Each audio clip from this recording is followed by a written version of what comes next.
Once again, we would want to take all of the opportunities that we can get on the show in wishing all of you mamas, mummies, bonda, ibu, what else? What do you call your mother? I call my mom Mami. Mami. I'm very basic. I just go with Mami. My mother-in-law is Oma. Oma. Oh, Yes. okay, there you go. A bit of a Korean. variation. Oh, Yes, Korean. a bit of Korean in there.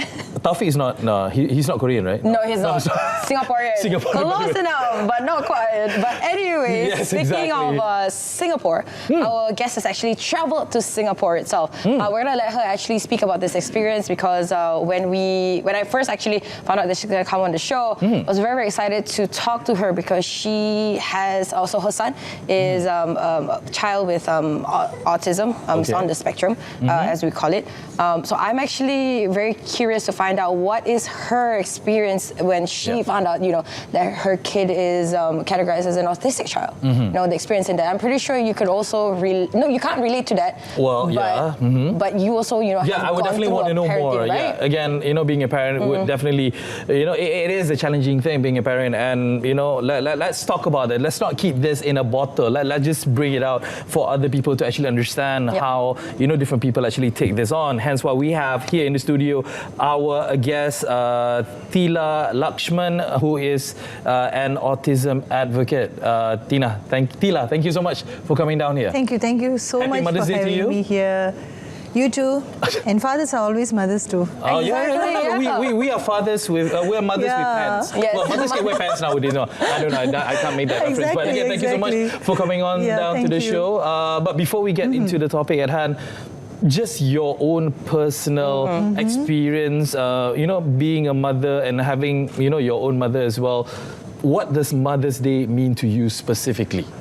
Okay, Mother's Day, it's all about motherhood. I think every woman who are born in this beautiful world, we have the motherhood characterism in us. Okay. Ever since we are born, we're already carrying the character. Sure. And then to me, Mother's Day actually is a very significant day because I would like to be very thankful, and I am still thankful, and I will be thankful to my mom for all the sacrifices that she has done in being with us, meaning me and my son who has this autism spectrum disorder. She's been a father, she's been a mother, she's been a grandmother, she's been a caregiver, therapist, and everything. Wow. Yeah. And there can never be a repay word in this birth and many more births to come. Wow. Yeah. And every time when you talk about Mother's Day, it's the first thing that comes into my mind. Yeah. What we're missing here is actually tissue because I already feel like I want to cry. Yeah, a little bit of that. But I want to know, what's your favorite memory with your mom? Like, if you could just recall that one memory with her that has stuck by you until now, what's that one favorite memory? Okay, there are lots of favorite memories actually, but then again, coming back to this journey, of course, like I told you, the sacrifices that she has made, and the most favorite memory until now, she tones me down when I'm handling my son on a very aggressive mode. Sometimes I, being a mother myself, I lose to it. Yeah. But she will never lose to it. Okay. She'll be like, no, you have to tone down. You cannot do that to him, You do not know what he's going through. And she becomes a therapist to me. So this is the biggest memory that I'll keep cherishing each time I lose myself. Yeah. Yeah. Because she's been there as well, right? Raising you, and then she understands that, exactly. Sometimes, you can get, especially dealing with a child who does not understand social cues or who is a bit different from everybody else, who's also right? non-verbal. My son is non-verbal. He doesn't speak. Yeah, and that must be difficult sometimes for you to get across your message as well. True. Yeah. Right. I want to come back to your son itself. So you found out that your son, Danvi, right? Yes. Is autistic, or he got diagnosed when he was 3 and a half. Yeah. What was the journey like, and what made you decide to get him tested? Was it you saw like, hey, my son's 2 now, he's not speaking as much, he's not developing the usual, motor skills at a certain age. Do I get him tested? So what was the experience like, and how did you decide to actually send him to get tested? Actually, Danvi was growing normal. He was growing normal. He started speaking words at the age of 8 months, 9 months. He knows most of the banks when we travel.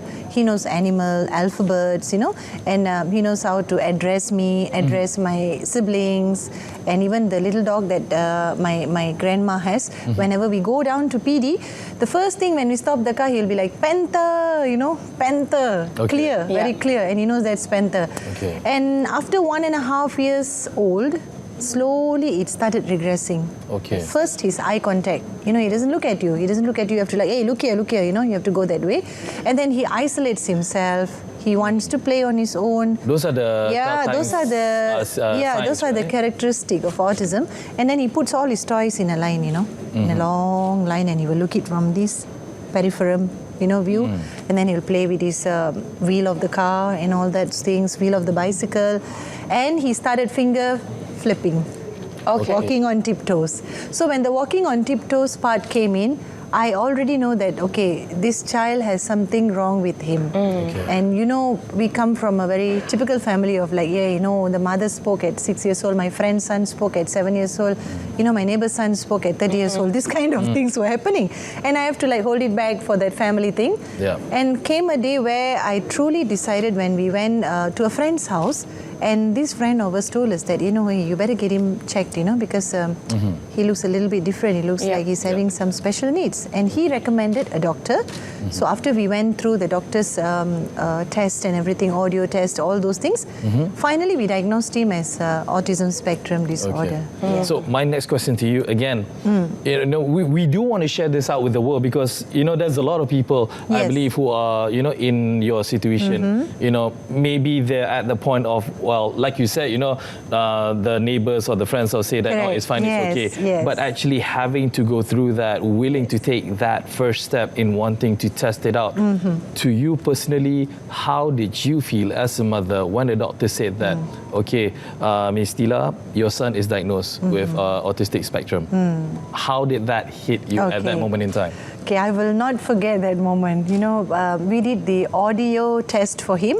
So when I was talking to the audiologist, that time I got no idea about autism. Okay, I know the special needs, but I did not know the spectrum. So when I was talking to her, I said, will he be able to go to normal school? And she was like, no, he will not be able to go to normal school. If he goes to normal school, he will disturb the other children in the class. Okay, then what do we do more?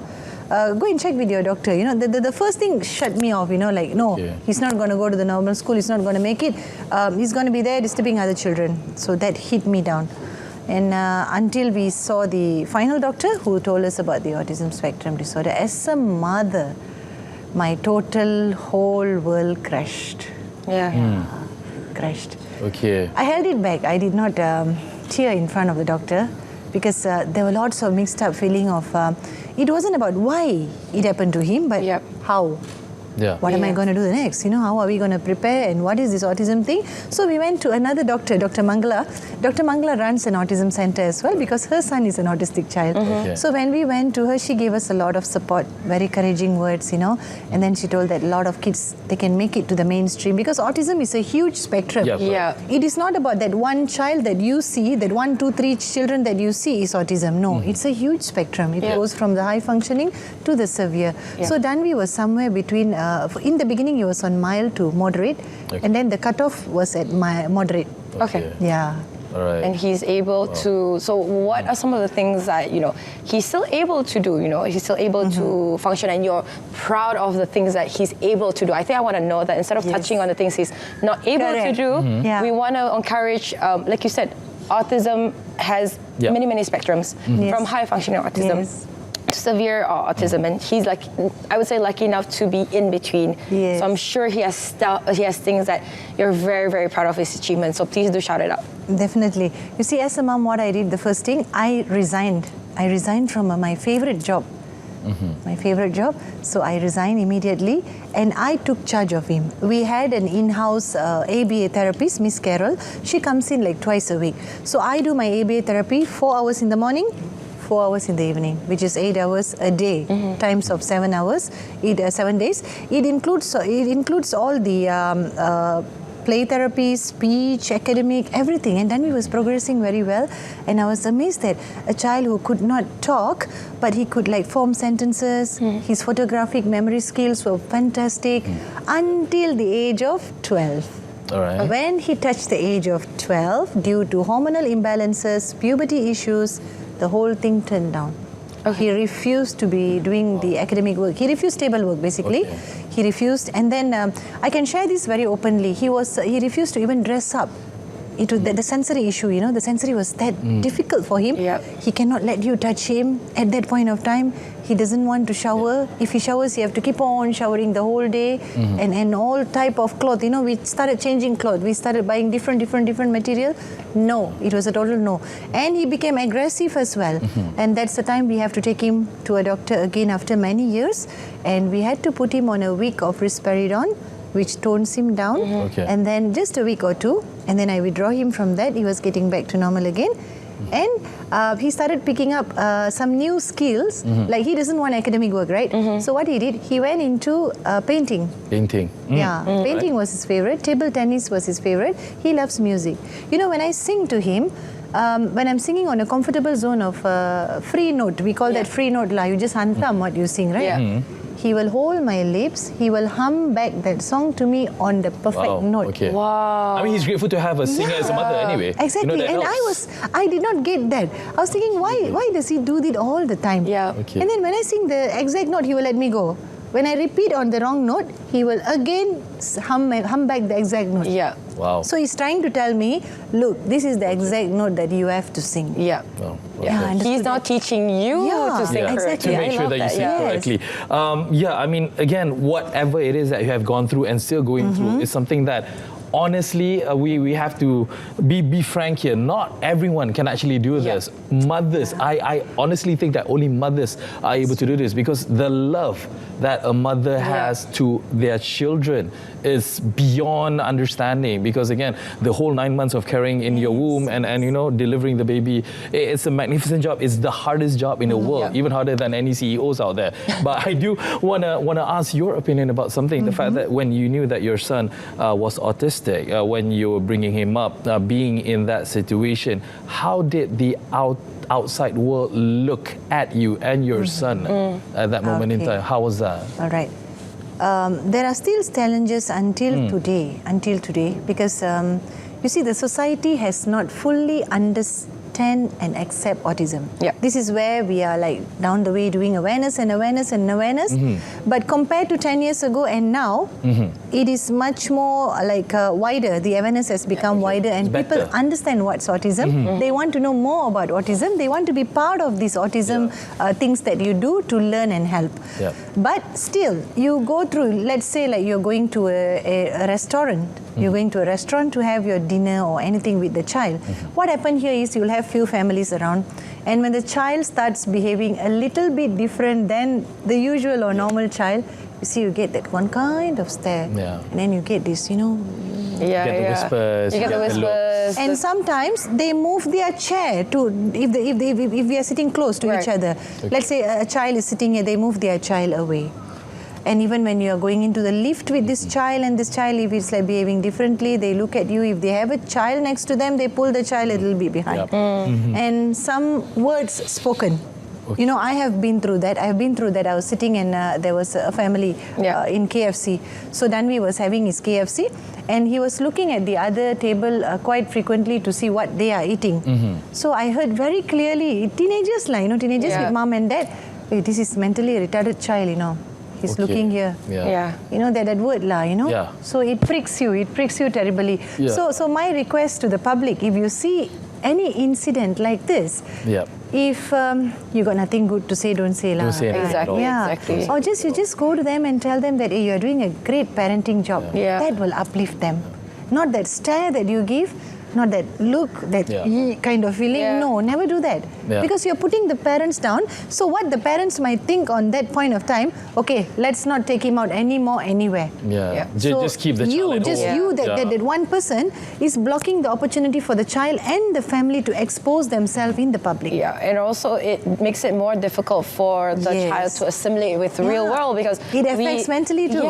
We can't expect for all of these kids to just stay at home and be normal in a closed environment. We got to be a little bit more open, a little bit more understanding, because if this happens to Danvi, for example, it could happen to you in the future. You don't know that, right? Exactly. Just be, on this Mother's Day, we want to be a little bit more compassionate, and we want to be a little bit more empathetic. So I want to divert into your social work as well, because you have an event coming up on the 25th, and it hasn't been done in 5 years, if I'm not mistaken. After 5 years. Yes, after 5 years. So Shout make it it out. Not bad. What's happening on the 25th? I don't know this.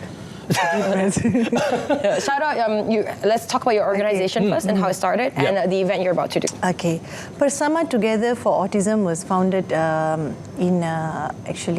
a dedication to all the B40 families who has autism children, because I always put myself into their situation. You see, when I'm living in the city around people who are highly educated, and we are able to survive no matter what academically. So imagine those who are living in the PPR flats, in the kampong, in the estate, suburban area. They do not even understand what is this autism. So when they see the child is diagnosed, instead of going a little bit broader to know about autism, they lock up the child and they have their part of understanding. So what we do, we go in as a service team. We provide them free ABA services for the B40 families, free workshops like yoga therapy, art therapy, Varma therapy, and then some hiking activities, and of course, mental support for the parents, because this part is the most crucial and important part. Because it's not about just the child alone all the time. The mental state of the mom and dad to handle together, So these are the services that we have been providing for the past 12 years. A small little dedication that I could do to reach out. I can't do like to the whole Malaysia because it will take a deep breath. Not yet. So we just work on small circle groups that we are able to reach out to. So being a singer, I came up with a project called Jananam. Jananam means birth. Okay. Because birth is all about our life and legacy, It's just not about coming, living your life, your passion, your luxury lifestyle or whatever lifestyle, these, that. No. It's about the legacy that you leave behind that is going to carry a value. To lift up, to light up someone's life. So I would want it to be there so much. And we did Jananam on 2014 as a first project. From there, we supported 10 families on art therapy. We took them and we joined venture with JK Fashion, and we brought all the paintings into apparels like what you're using, men's apparel, sari, and we did a runway show called Autism Rules Fashion. That was a successful one. So from what we get there, from the sale, we contribute back to the family as their income for the children. And okay, when again, the event that you're having, a quick shout out about that, because we're almost running out of time. We do want to give you that platform, quick one. Okay, Jananam on 25th of May is a fundraising project for the B40 families. We have 7 to 10 autism stars performing like superstars, and then we have a theatre play called Together for Autism. That's going to be the core of the program, and please feel free to follow me on my Instagram or anywhere you can about Jananam. To Jananam 4.0 2024. Yes, guys, lovely. go check it out. Happening this 25th of May, 7:30 p.m. at KC Auditorium at Jalan Syed Putra, Kuala Lumpur. Syed or Syed? Syed. Maaf. Sabahan. Always blame the Sabah. Thank you so much, THILA. THILA LAXSHMAN coming down here, talking to us about, how you're advocating for the autistic and talking about mother's love. Thank you so much for coming down to this show.